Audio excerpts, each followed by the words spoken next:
14 वर्ष के वनवास की पूरी अवधि में 13 वर्ष भगवान चित्रकूट में रहे। कल्प 1 साल में फिर उन्होंने लंका अंका का जो कुछ भी किया वो बाद में किया। क्यों? क्योंकि यहाँ की कोल भीलों के निश्चल निष्कलंक प्रेम में प्रभु डूब गए। आगे भी जाना है, भगवान को ध्यान ही नहीं रहा। 3 प्रकार के लोग कल मैंने निवेदन किया था आए थे। सबसे पहले देवता आए, अमर नाग किन्नर दिशिपाला, चित्रकूट आए तेही काला। भगवान ने खड़े होकर सबको हाथ जोड़कर प्रणाम किया है। राम प्रणाम कीन सब काहू। क्यों? ये जो देवता होते हैं इस समाज के बड़े धनी मानी लोग, पद वाले लोग, ये देवता कहे जाते हैं। जो देते हैं, आशीर्वाद देते हैं, चंदा देते हैं, जो कुछ भी इनके पास होता है, ये देवता बड़े लोग।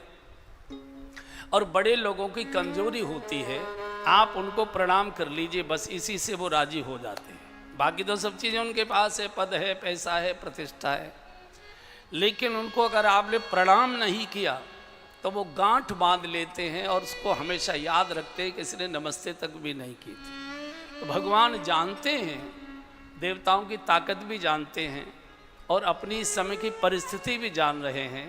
इन्हीं देवताओं ने भगवान श्री राम का रास तिलक नहीं होने दिया था।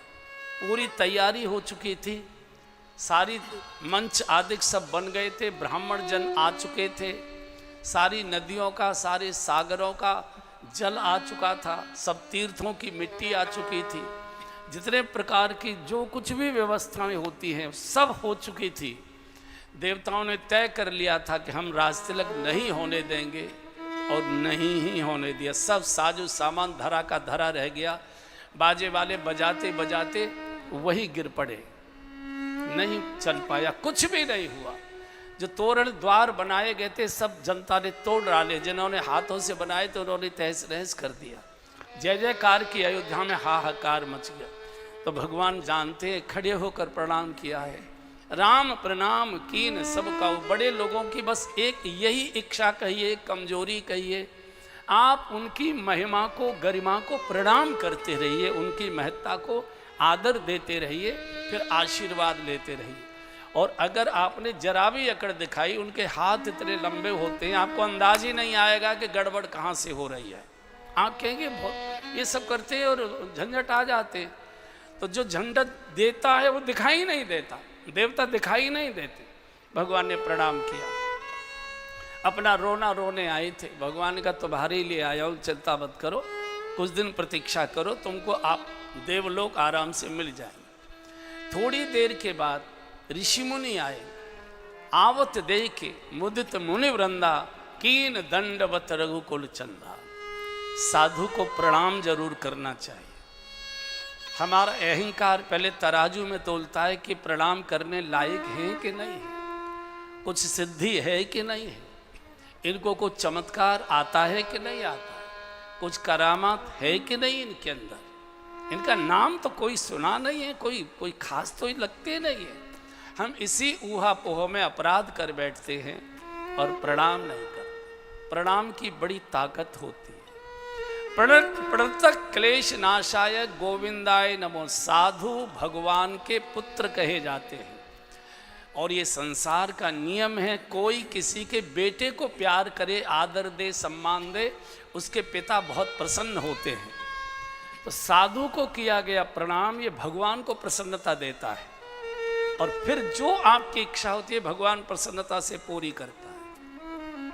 ये तराजू में मत तोलिए, चिलम पीता है कि गांजा पीता है कि खड़िया है कि ऐसा है कि वैसा है कि हमारे संप्रदाय का है कि किसी और संप्रदाय का है। बिल्कुल इसमें मत जाइए। जिसने खाकी वर्दी पहनी है वो चौराहे पर खड़ा है, उसका संकेत मानिए। अगर खाकी वर्दी पहनकर वो अपनी वर्दी का दुरुपयोग कर रहा है, उसका बाप एसएसपी बैठा है, उसे सस्पेंड करेगा, उसको लाइन हाजिर करेगा। हम कुछ नहीं कर, हमको तो उसकी आज्ञा का पालन ही करना है। तो अगर साधु आचरण से हीन हो रहा है, उसका बाप जाने अगले जन्म में साधु वेश नहीं देगा, भगवान उसे डाल देगा कहीं किसी झाड़ियों के अंदर पड़ा रहेगा। लेकिन साधु को प्रणाम करने से प्रभु बहुत प्रसन्न होते हैं। भगवान ने सबको दंडवत प्रणाम किया है। कल्पना करिए, साक्षात दंडवत। उन्होंने ये तौल नहीं किया कि कौन कैसा है, कौन कैसा है, कौन कैसा है। साधु वेश है, प्रणाम करें।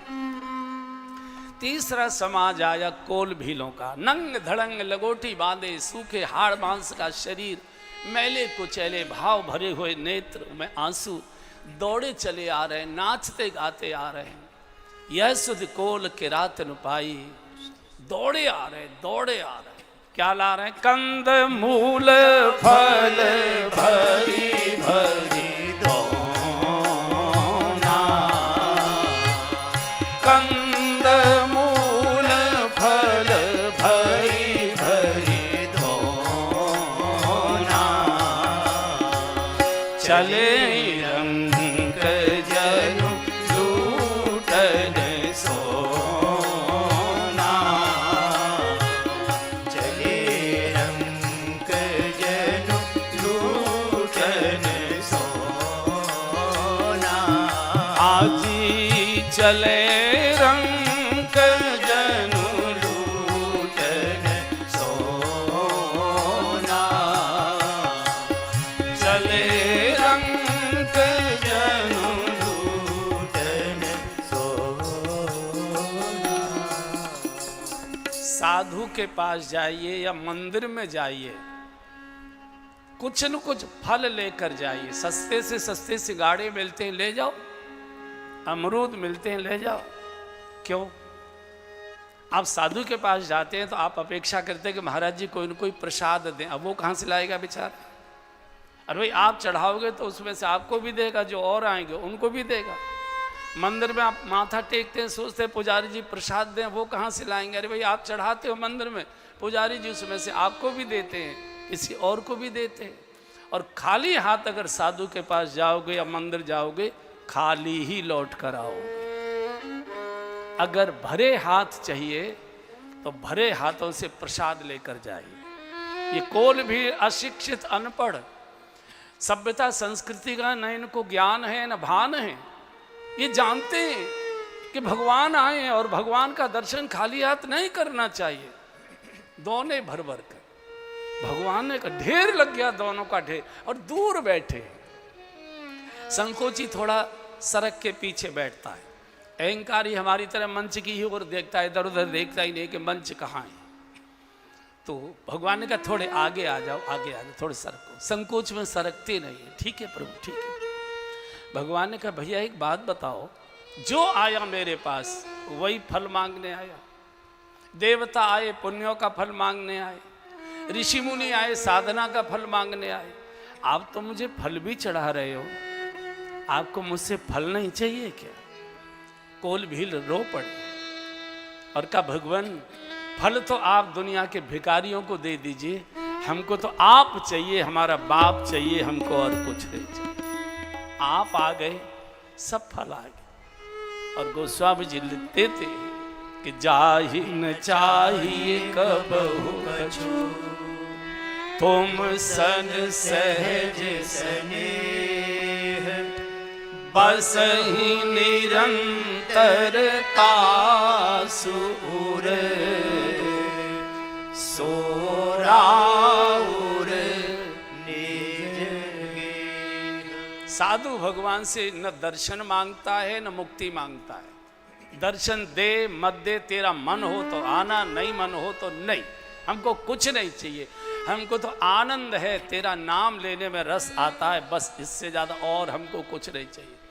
तू हमारी जिह्वा से अपना नाम लिवा रहा है, हमको इतनी तूने शक्ति सामर्थ्य क्षमता दे दी है।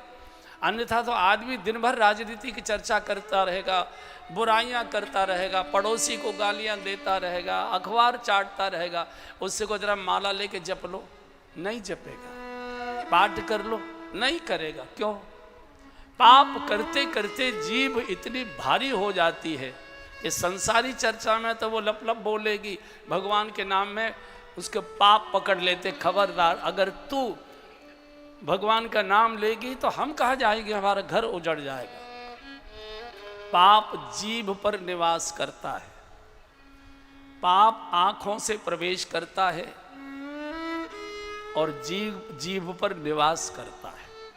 आंखों से पाप प्रवेश करता है। आपने आंखों से कुछ देखा, मन में चला गया, मन से बुद्धि में आया और बुद्धि के द्वारा फिर वो जिह्वा के द्वारा प्रकट होने लगता है। भगवान कहते हैं कि इनको नहीं छोड़ पाएंगे। पूरे 13 वर्ष भगवान इनके बीच में रहे। इधर मुझे वो भजन गाने का मन कर रहा है।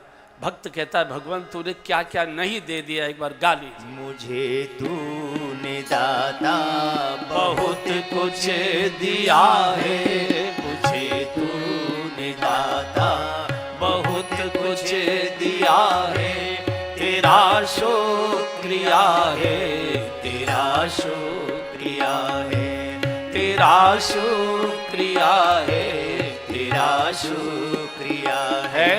मुझे तूने दाता बहुत कुछ दिया है, मुझे तूने दाता बहुत कुछ दिया है, तेरा शुक्रिया है, तेरा शुक्रिया है, तेरा शुक्रिया है, तेरा शुक्रिया है। ये औलाद दी है, ये जायदाद दी है, ये औलाद दी है, ये जायदाद दी है, मुसीबत में हर वक्त इमदाद दी है, मुसीबत में हर वक्त इमदाद दी है। तेरा ही दिया मैंने खाया पिया है, तेरा ही दिया मैंने खाया पिया है, तेरा शुक्रिया है, तेरा शुक्रिया है, तेरा शुक्रिया है, तेरा शुक्रिया है। मुझे तूने दाता बहुत कुछ दिया है, मुझे तूने दाता बहुत कुछ दिया है, तेरा शुक्रिया है, तेरा शुक्रिया है, तेरा शुक्रिया है, तेरा शुक्रिया है।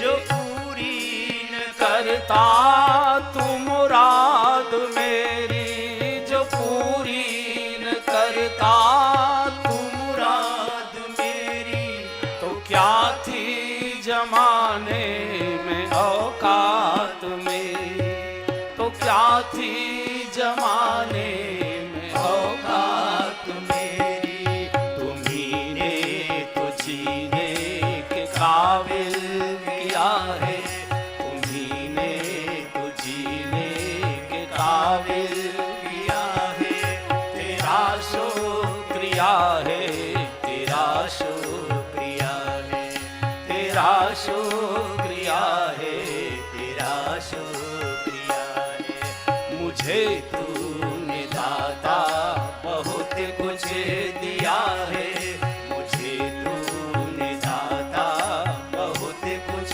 दिया है, तेरा शुक्रिया है, तेरा शुक्रिया है, तेरा शुक्रिया है, तेरा शुक्रिया है। मेरा ही नहीं तू सभी का है दाता, मेरा ही नहीं तू सभी का है दाता, सभी को सभी कुछ है देता दिलाता, सभी को सभी कुछ है देता दिलाता, दिया कुछ नहीं बस लिया ही लिया। मैं तो कुछ दे नहीं पाया, धन्यवाद भी नहीं दिया, प्रणाम भी नहीं दिया आपको।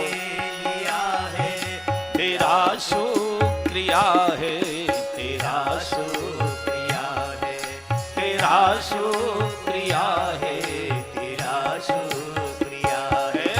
मुझे तूने दाता बहुत कुछ दिया है, मुझे तूने दाता बहुत कुछ दिया है, तेरा शुक्रिया है, तेरा शुक्रिया है, तेरा शुक्रिया है, तेरा शुक्रिया।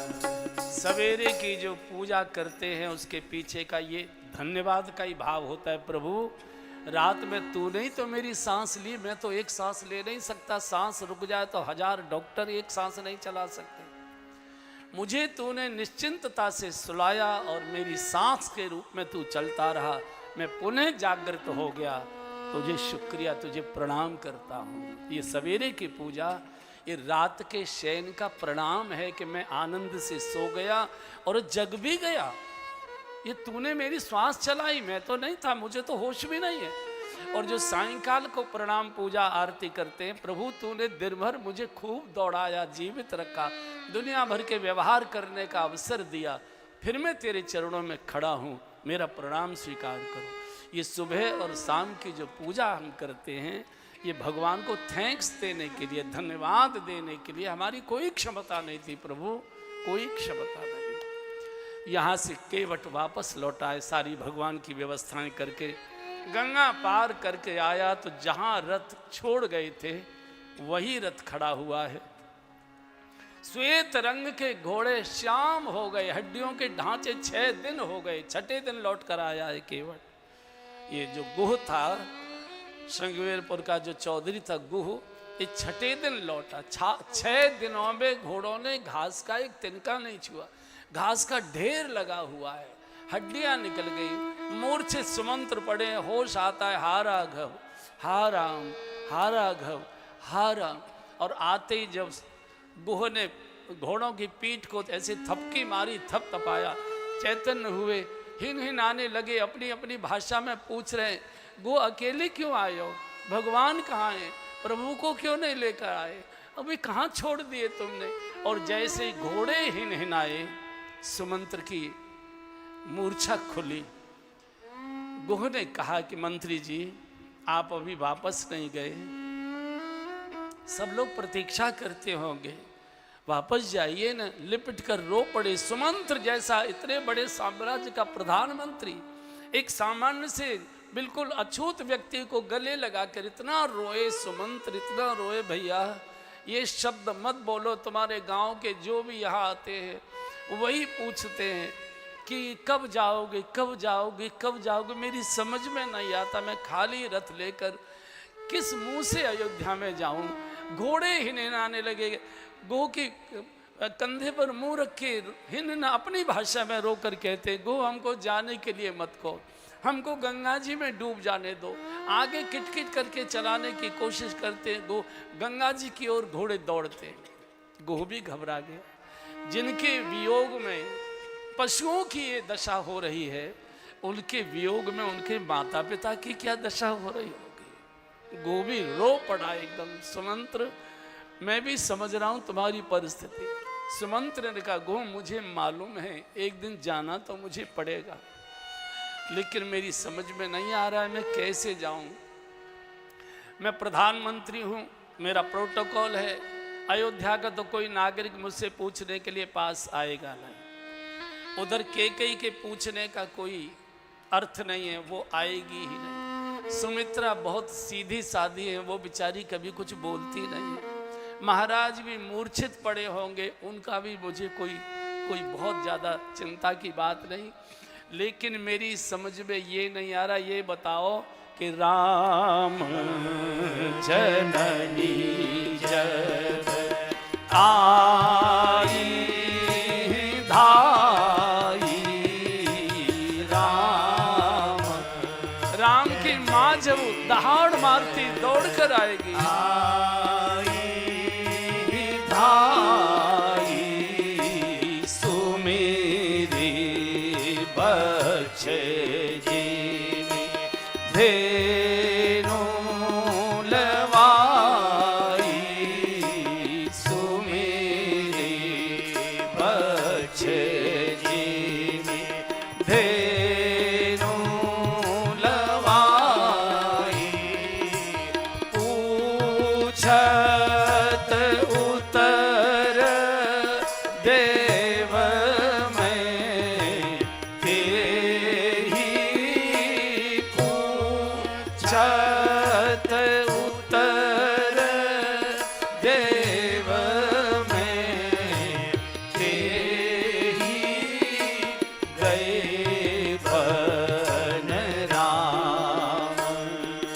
लखन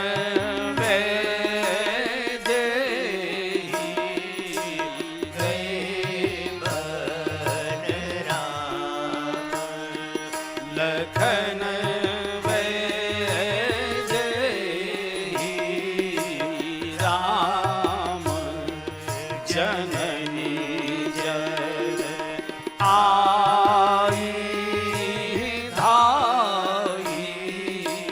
राम जननी। मेरी समझ में नहीं आ रहा कि राम जननी जब कौशल्या दहाड़ मारती दौड़ कर आएगी, जैसे कोई गाय पहली बार बछड़े से ब्याई हो और उस गाय का मालिक गाय को बछड़े से अलग करके जंगल में ले जाकर खूंटे से बांध देता हो और दिन भर गाय गांव की ओर मुंह करके बछड़े के लिए रभाती रहती है, और जब सायंकाल किसान उस गाय की रस्सी खोलता है तो जैसे रभाती हुई दौड़कर गाय आती है, अपने बछड़े से लिपट जाती है, चाटने लगती है। ऐसे राम जननी जब सुनेंगी कि रथ आ गया, गाय की तरह दहाड़ मारती दौड़ कर आएगी, मुझसे पूछेगी सुमंत्र राम कहाँ है, मेरी बिटिया कहाँ है, मेरा लाड़ेला लखन कहाँ है। मैं कहूँगा माँ चिंता मत करो, मैं तीनों को सकुशल बनकर वन में छोड़ कर आया हूँ, आपको चिंता करने की आवश्यकता नहीं है। मैं ये बोलूँगा। अरे सोने रथ को देखते ही वो मेरी आंखों के सामने पहिए पर सिर पीट पीट कर प्राण छोड़ देगी। भैया ये पाप मुझसे मत करवाओ, ये मैं नहीं देख पाऊंगा। गुह ने कहा कि मंत्री जी संकट मनुष्यों पर ही आता है, और जितना बड़ा व्यक्ति होता है उतना ही बड़ा संकट भी उसके ऊपर आता है, और सहन भी करना पड़ता। मुझे देखो ना, मैं कैसे छोड़ कर आया हूं, जाना तो पड़ेगा। समझ गए सुमन, ये गुह समझ गया, ये रथ नहीं हाँक पाएंगे, इनके वश की रथ हाँक कर ले जाना नहीं। अपने गांव के 2 सारथी बुलाए और कहा जाओ रथ हाँक कर ले जाना, अयोध्या की सीमा में प्रवेश करके छोड़कर चले आना।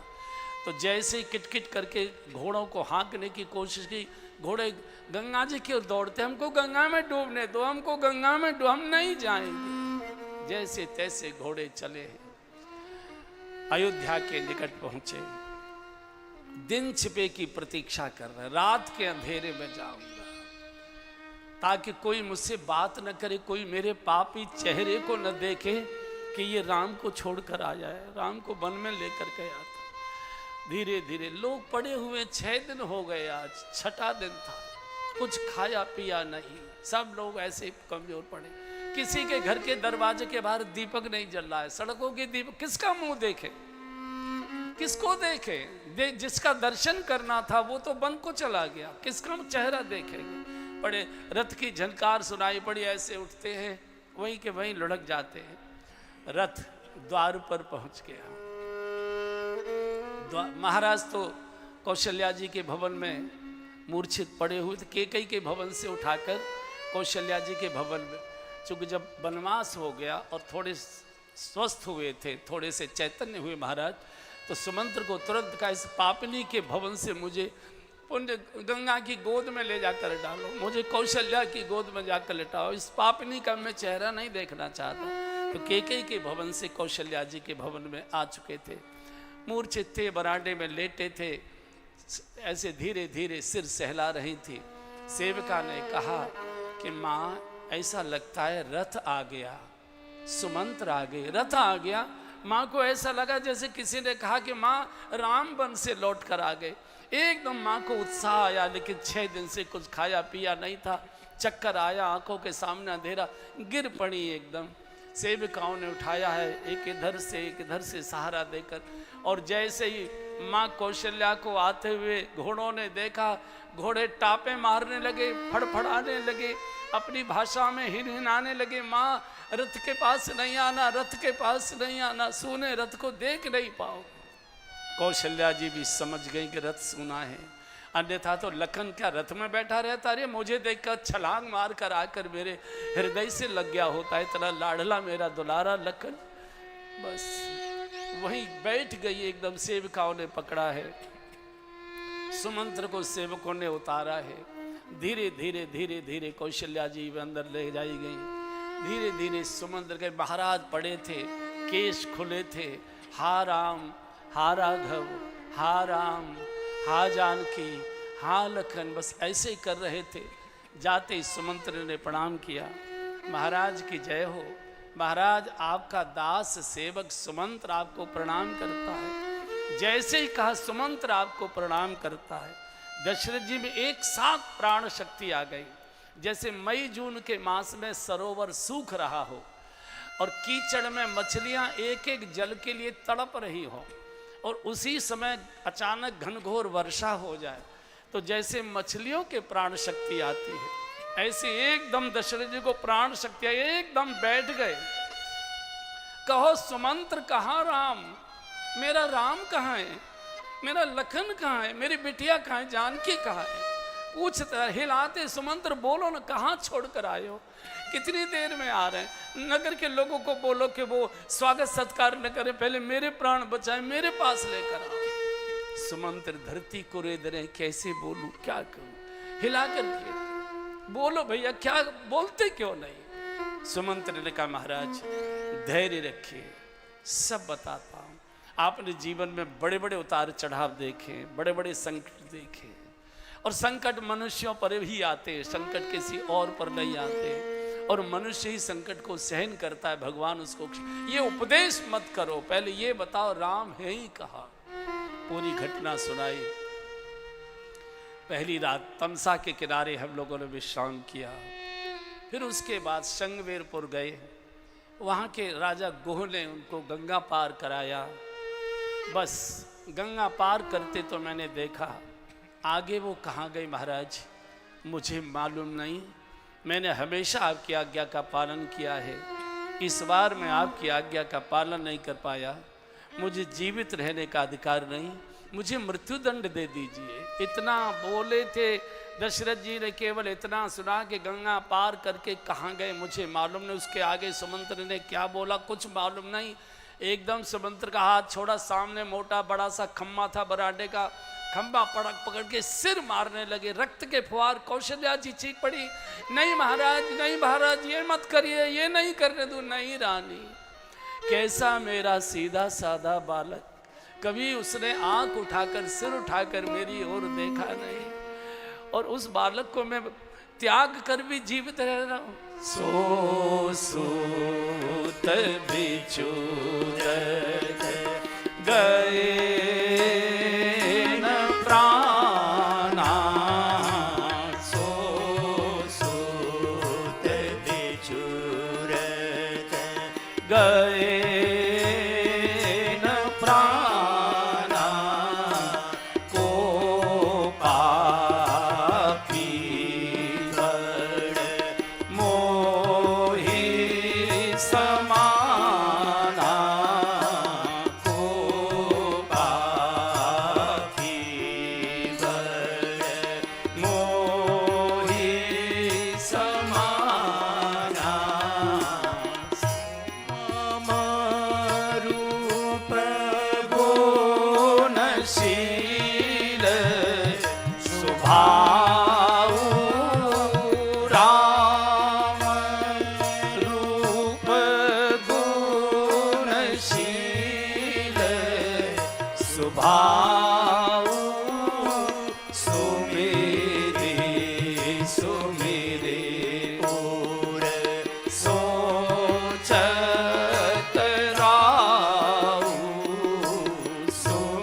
कौशल्या कैसा मेरा भोला भाला बालक, कभी आंख उठाकर उसने मेरी ओर देखा नहीं।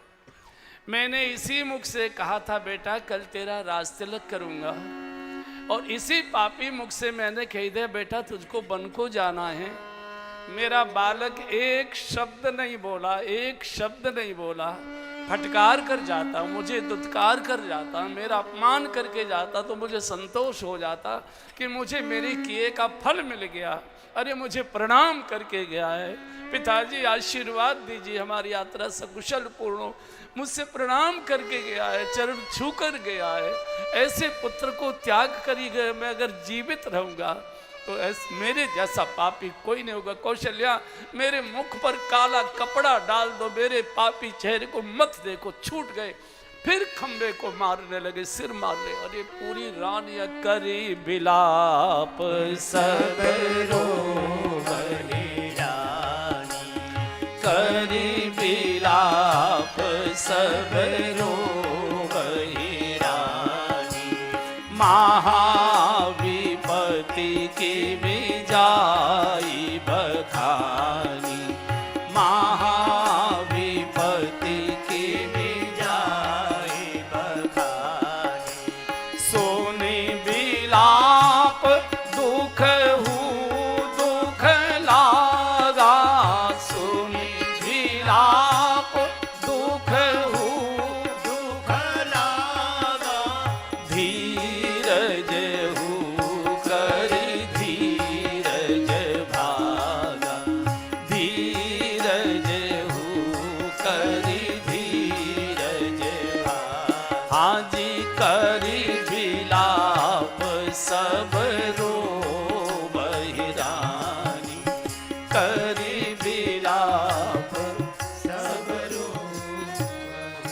बिलाप कहते जब माताएं रोते समय कुछ बोला करती है, बोल बोल कर रोते, उसको बिलाप कहते। सब रानियां रो, रात्रि का समय पूरा राजभवन रानियों की बिलाप से गूंज रहा है।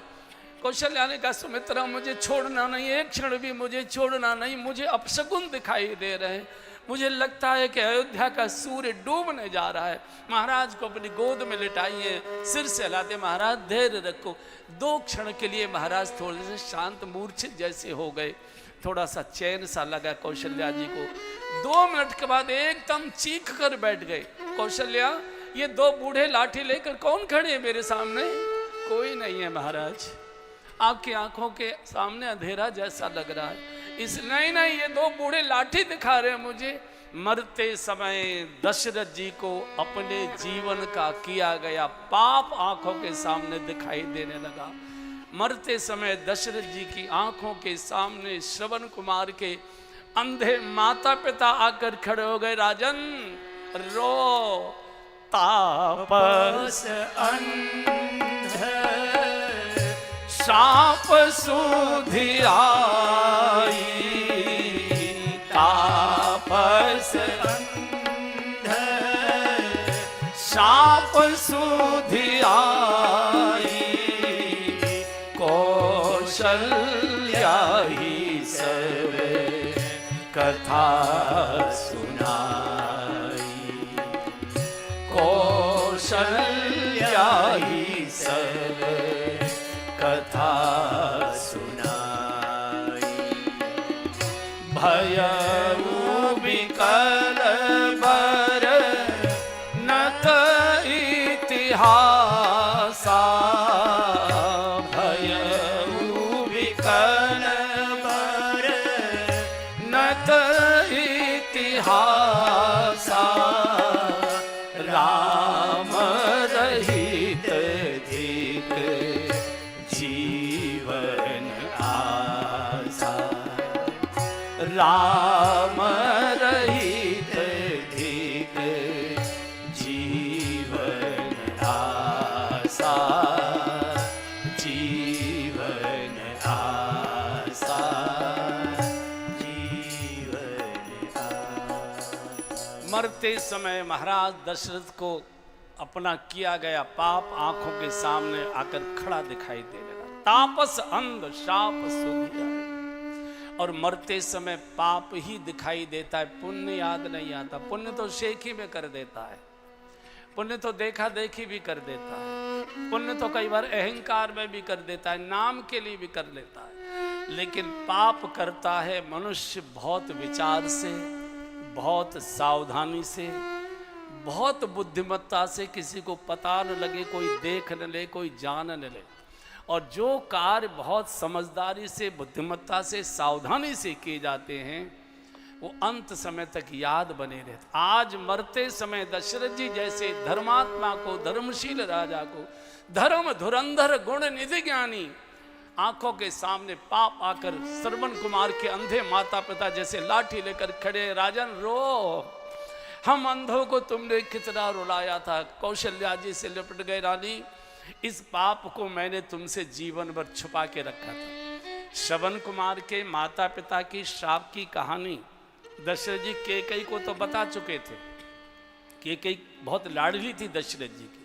कैकेयी जानती थी कि इनकी जब भी मृत्यु होगी पुत्र वियोग में होगी, उसको तो मालूम था, लेकिन कौशल्या जी को कभी नहीं बताया। आज बता रहे रानी, मैंने इस पाप को तुमसे जीवन भर छुपा कर रखा।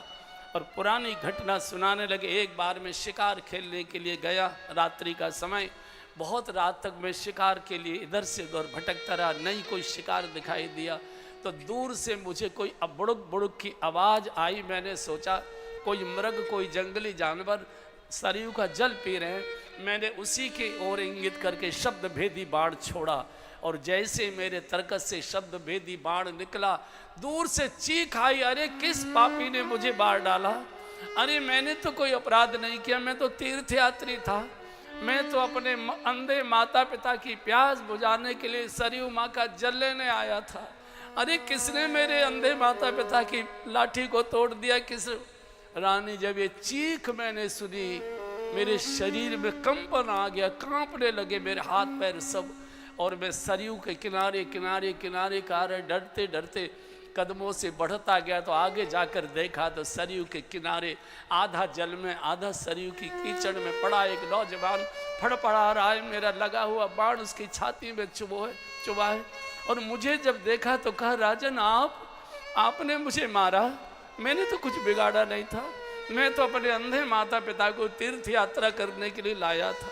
मैंने एक ज्योतिषी से पूछा था कि ज्योतिषी जी, मेरे अंधे माता पिता की नेत्र ज्योति वापस आ जाए, कोई अनुष्ठान बता दीजिए, मैं वो करने को तैयार हूँ। वृद्धावस्था में मेरे माता पिता को दिखाई देना चाहिए।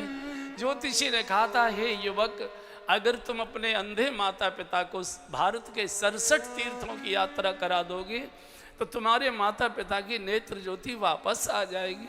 66 तीर्थ मेरे पूर्ण हो चुके थे, अवध शेष बचा था। मुझे नहीं मालूम था कि अयोध्या जाते ही जाते मेरे माता पिता मुझे छोड़कर चले जाएंगे।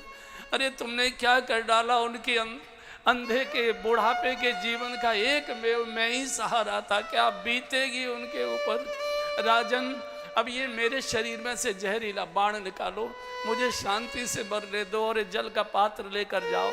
अंदर वन में झाड़ियों में मेरे बूढ़े माता पिता बैठे होंगे, पहले उनको जल पिला देना। जब तक वे जल न पी लें, उनको कहना नहीं कि तुम्हारा श्रवण तुमको छोड़कर विदा होकर दुनिया से चला गया। अगर तुमने पहले बोल दिया मेरे माता पिता जल नहीं पिएंगे, प्यासे प्राण छोड़ देंगे, उनको प्यासे नहीं मरने देना। अंत समय में उनके मुख में सरयू का जल जरूर चला जाना चाहिए। रानी, मेरे सामने उस युवक ने शरीर छोड़ दिया, मेरे जल का पात्र उठाया, कप कपाते कदमों से मैं अंदर झाड़ियों की ओर गया।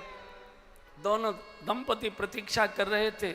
मेरे चलने की खड़खड़ाहट से दोनों बोल पड़े, भैया श्रवण बेटा, बड़ी देर हो गई, कहाँ रह गए इतनी देर? जल तो पास में था। पक्षियों की भी आवाज़ आ रही थी, रात्रि में जो जल पीते हैं उनकी आवाज़ें आ रही थी। बेटा क्या हुआ? हमारा कंठ सूखा जा रहा है, बोल नहीं निकल रहा। तुम बोलते क्यों नहीं? बोलो ना बेटा, बोलो ना, क्या बात है? अच्छा हम समझ गए, हम अंधों का भार अब तुमसे सहन नहीं होता बेटा, हमको यहीं छोड़ जाओ, हम आगे नहीं जाएंगे, अपना प्रारब्ध यहीं पूरा करेंगे। बस एक बार मेरी गोद में आओ बेटा, माँ कह दो, एक बार मुझे माँ कह दो और कुछ मत बोलो। बार बार जब उन्होंने कहा तो मैंने कपकपाते हाथ आगे बढ़ाए, कहा आप जल पीजिए, मैं दशरथ पापी दशरथ आपको जल लेकर आया हूँ। आपका बेटा श्रवण तो मेरे पाप के हाथों से दुनिया से विदा होकर चला गया, ये जल पियो। और जैसे ही मैंने ये बोला, अंधों की जैसी अंधी आंखें, चारों आंखें दोनों की बाहर निकल आई, एकदम चीख पड़े, अरे पापी, विधाता ने अच्छा किया हमको अंधा कर दिया, नहीं तेरे जैसे पापी का मुख देखते हमको भी पाप लग जाएगा। जल का पात्र वहीं पटक दिया, जल की एक बूंद नहीं पी। ओ बेटा, ओ श्रवण, ओ भैया, ओ लाल, रुको श्रवण, अकेले नहीं जाना बेटा, हमको साथ लेकर जाओ। झाड़ियों से उलझते पछाड़ खाते बेटा बेटा करते गए, और सरयू के किनारे ऐसे हाथों से उन्होंने बेटे की लाश को ढूंढ लिया, और दोनों दंपति लिपट कर इतना रोए। बार बार मुख चूमते, एक बार बोलो बेटा माँ कह कर बोलो, एक बार माँ कह दो, हम नहीं जाने देंगे। इतना रोए, इतना रोए। रोते रोते उन्होंने मेरी ओर इशारा करके कहा, रे पापी हम तो जा रहे हैं, हमारे तो जो प्रारंभ में था वो हम भोग कर जा रहे हैं, लेकिन दशरथ हमारा तुमको श्राप है। एक बार एक समय तुम 4-4 बेटों के बाप बनोगे, लेकिन अंत समय में पानी की एक बूंद देने के लिए तुम्हारा कोई बेटा तुम्हारे साथ नहीं होगा, सामने नहीं होगा, तुमको ऐसे ही तड़प तड़प के मरना पड़ेगा। और रानी वो पाप मेरे सामने आ गया। उन दंपतियों ने मेरा हाथ नहीं लगने दिया, हमारे बेटे की पवित्र लाश को तेरे जैसा पापी अब छुएगा नहीं, दूर खड़े रहना। अंधों ने इधर से उधर से पत्ती वत्ती इकट्ठी की, लकड़ी वकड़ी ऐसे ऐसे बटोरी, चिता बनाई। तो दोनों ने कहा कि श्रवण जैसे बेटे को छोड़कर अब हम अकेला जीवन जीकर क्या करेंगे। बेटे की लाश को गोद में लेकर उन्होंने योगाग्नि प्रकट की और तीनों वही भस्म हो गए। रानी ये पाप मैंने हमेशा छुपा के रखा था, आज वो पाप मेरे सामने आ गया। और बस उसी समय हार रघुनंदन प्राण प्रीति, हार रघुनंदन प्राण प्रीति, तुम बिनु जियत बहुत दिन बीते, तुम बिनु जियत बहुत दिन बीते, हा जानकी लखन हार रघुवर, हा जानकी लखन हार रघुवर, हा पितु हित चित चातक जलधर, हा पितु हित चित चातक जलधर, आदि हार रघुनंदन प्राण प्रीति, हार रघुनंदन हा राघव, हा राम, हा लखन, हा जानकी, हा हा करते राम जननी कौशल्या जी की गोद में महाराज का सिर लुढ़क गया। राम राम कहे, राम कहे, और राम राम कहे राम, तनु परिहर रघुबर बीरे, राहु गए सुरधा। 6 बार राम राम राम राम राम राम। आज 6ठा दिन था, लुढ़क गए, चीख पड़ी कौशल, नहीं नहीं विधाता ये नहीं हो सकता। सुमित्रा माँ क्या हुआ? बोले सुमित्रा भाग्य फूट गया, अयोध्या का सूर्य डूब गया, रात्रि के 12 बजे का समय, पूरी अयोध्या में कोलाहल मच गया, पक्षी जाग गए, अपनी अपनी भाषा में अन्नदाता गया, सब रुदन करने लगे दशरथ जी की मौत पर।